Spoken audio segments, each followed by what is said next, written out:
आशा करता हूं आप सब बहुत अच्छे होंगे। मेरा नाम है सिद्धांत अग्निहोत्री। स्टडी ग्लोस की स्मार्ट क्लास में आपका बहुत बहुत स्वागत है। ये हमारा एक नया इनिशिएटिव है ताकि पढ़ाई को बहुत ही आसान भाषा में ग्राफिक्स के माध्यम से आप तक पहुंचाया जाए। इससे पहले हमने बात की थी भारत और पाकिस्तान के एकीकरण की। क्या भारत और पाकिस्तान कभी एक हो सकते हैं? और आज उसको आगे बढ़ाते हुए हम बात करेंगे अखंड भारत की। अखंड भारत या अनडिवाइडेड इंडिया, जिसको अखंड हिंदुस्तान भी बोला जाता है, क्या है ये? It's a unified greater India. Afghanistan, Bangladesh, Bhutan, Bharat, Maldives, Myanmar, Pakistan और श्रीलंका ये एक देश हैं जिसको हम अखंड भारत बोलते हैं। इतिहास में भारत की जो बाउंड्री थी वो म्यांमार से लेकर अफगानिस्तान तक जाती थी और अखंड भारत कहीं ना कहीं उसी पे ही बेस्ड है। आज के मॉडर्न एरा में अगर आप देखो तो ज़्यादातर देश अपनी पुरानी हिस्ट्री को रिवाइव करने की कोशिश कर रहे हैं। टर्की, अर्दोगान जो कि टर्की के राष्ट्रपति हैं, वो चाहते हैं कि जिस तरीके से ऑटोमन साम्राज्य था हम वैसे ही आगे बढ़ें। रशिया के साथ भी वही है। व्लादिमीर पुतिन भी यही चाहते हैं कि जिस तरीके से सोवियत एरा में चीज़ें थीं, 16 रिपब्लिक्स थे, वैसे ही हम आगे बढ़ें। चाइना भी यही चाहता है कि हम ताइवान के साथ इंटीग्रेट हो जाएं, तो भारत क्यों नहीं? हम बात करेंगे दोस्तों, क्या अखंड भारत हो सकता है? हो सकता है तो कैसे, और नहीं हो सकता है तो कैसे? पहले हम इतिहास के बारे में बात करते हैं। इंडियन इंडिपेंडेंस मूवमेंट में कन्हैयालाल मेनकालाल मुंशी ने अखंड भारत को प्रोपगेट किया, एडवोकेट किया।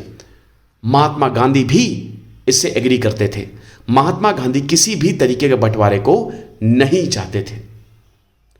1944 में राधा कुंड मुखर्जी ने अखंड हिंदुस्तान लीडर्स कॉन्फ्रेंस में प्रिसाइड तक किया और बोला कि अखंड भारत ही होना चाहिए, भारत का बंटवारा कभी नहीं होगा। हिंदू महासभा लीडर विनायक दामोदर सावरकर ने तो यह तक बोल दिया था कि अखंड Bharat must remain one and indivisible.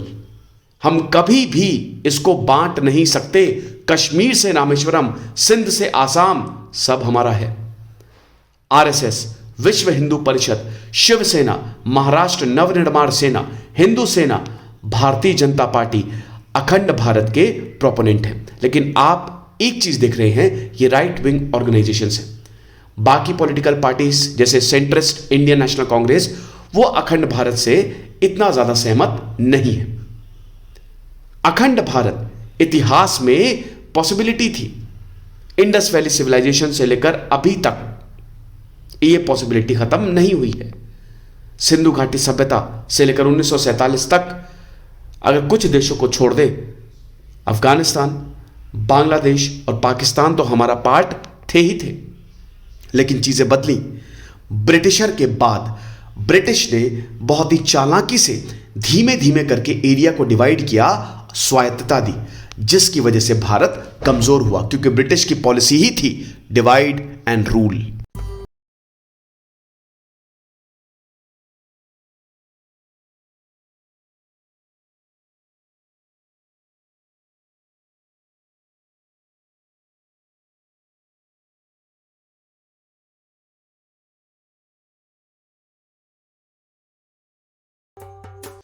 लेकिन वो हम अगले भाग में देखेंगे।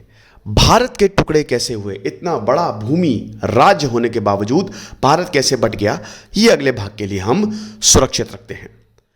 तो अखंड भारत कैसे हो सकता है, क्या इसकी पॉसिबिलिटी है?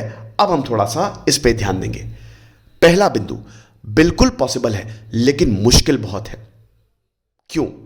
अखंड भारत, सबसे पहले तो हमको यह समझना पड़ेगा कि इसका डेफिनेशन क्या है, नजरिया क्या है अखंड भारत के लिए। मिसाल के तौर पे मार्कंडे काटजू, जो कि इंडियन रीयूनिफिकेशन एसोसिएशन के चेयरमैन हैं, जो कि 2012 में बनी, वो बताते हैं कि अखंड भारत पाकिस्तान के बिना पॉसिबल नहीं है। पहले भारत और पाकिस्तान को एक होना पड़ेगा।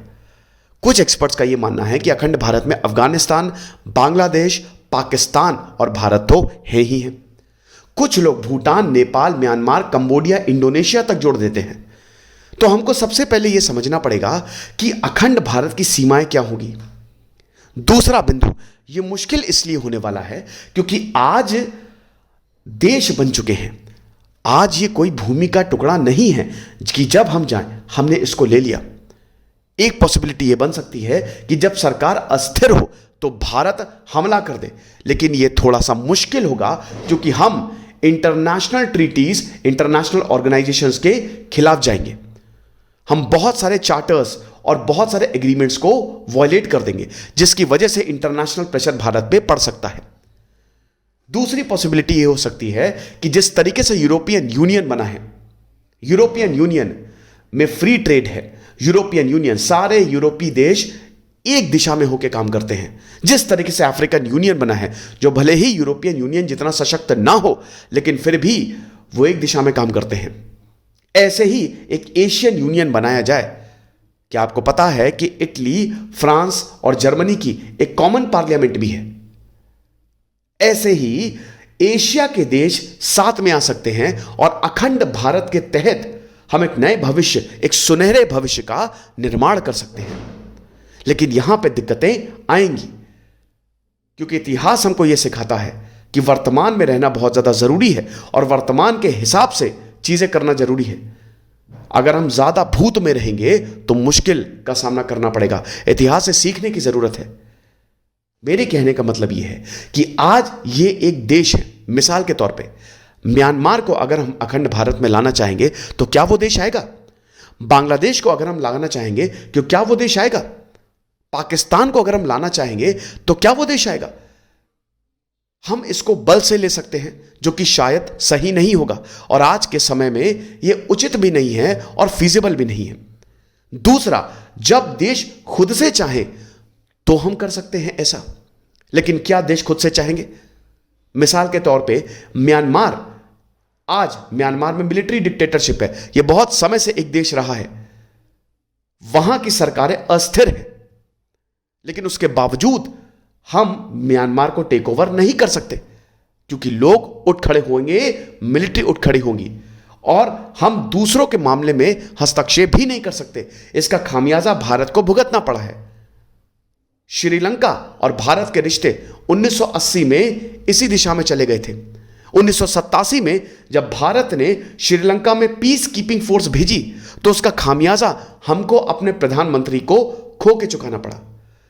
तो एक ये बहुत बड़ी दिक्कत है कि भारत दूसरों के मामलों में हस्तक्षेप नहीं कर सकता है। तीसरा बिंदु, जो कि एक बड़ा ही इंपॉर्टेंट होने वाला है, अखंड भारत की पॉसिबिलिटी को हमने देखा, या तो बल से या फिर अगर देश खुद चाहे। लेकिन क्या ये देश चाहेंगे? क्या इसकी कोई संभावनाएं हैं? बिल्कुल हैं। पाकिस्तान की बात करते हैं। पाकिस्तान में आज बहुत मुश्किल हालात हैं। बलूचिस्तान में प्रोटेस्ट हो रहे हैं, पीओके में प्रोटेस्ट हो रहे हैं, सिंध में प्रोटेस्ट हो रहे हैं, स्वायत्त वैली में प्रोटेस्ट हो रहे हैं। इसकी पॉसिबिलिटी है कि अगले 10 सालों में पाकिस्तान में गृह युद्ध होगा और वो हमसे मदद मांगेगा। हम इस चीज का फायदा उठा सकते हैं। जब मैं फायदे की बात करता हूं दोस्तों, तो मैं ये एक पॉजिटिव टर्म में करता हूं, एक पॉजिटिव कंटेक्स्ट में करता हूं कि अगर भारत पाकिस्तान एक आ जाएंगे तो इससे सबसे ज्यादा भला पाकिस्तान को होगा। सिमिलर सिचुएशन अफगानिस्तान में। अफगानिस्तान में अभी तालिबान का राज है और पूरी दुनिया में हाथ खींच लिया है तालिबान से। तो इस सिनारियो में अगर हद से ज्यादा हालत खराब हो जाते हैं तो भारत हस्तक्षेप कर सकता है, क्योंकि अफगानिस्तान और भारत का रिश्ता बहुत अच्छा है। बांग्लादेश की कंडीशन अभी बहुत स्थिर है, लेकिन हम सबको पता है कि बांग्लादेश भी बहुत बड़े पॉलिटिकल टर्मोइल से गुजरा और उसकी संभावनाएं नकारी नहीं जा सकती।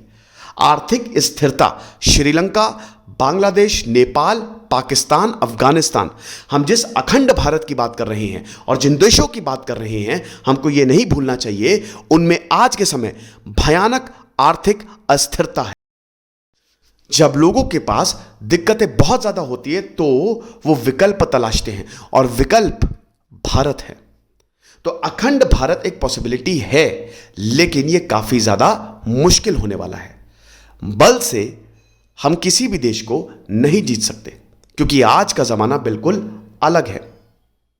अगर कोई देश चाहे तो वो हमसे मिल सकता है और हमारे संविधान में भी यह बात लिखी गई है, पार्ट 1 आर्टिकल 1 से 4 में, कि अगर कोई देश चाहता है और अगर हमने किसी भी जमीन को एक्वायर किया है तो भारत का हिस्सा बन जाता है। हम अखंड भारत की पॉसिबिलिटी को नकार नहीं सकते, लेकिन यह बहुत ज्यादा मुश्किल होने वाला है।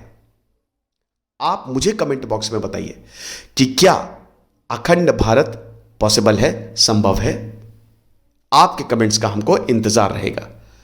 आई होप ये लेक्चर आपको पसंद आया होगा। इस लेक्चर को ज्यादा से ज्यादा शेयर करें और स्मार्ट क्लास सब तक पहुंचाएं ताकि हर कोई इसका लाभ ले सके। शुक्रिया।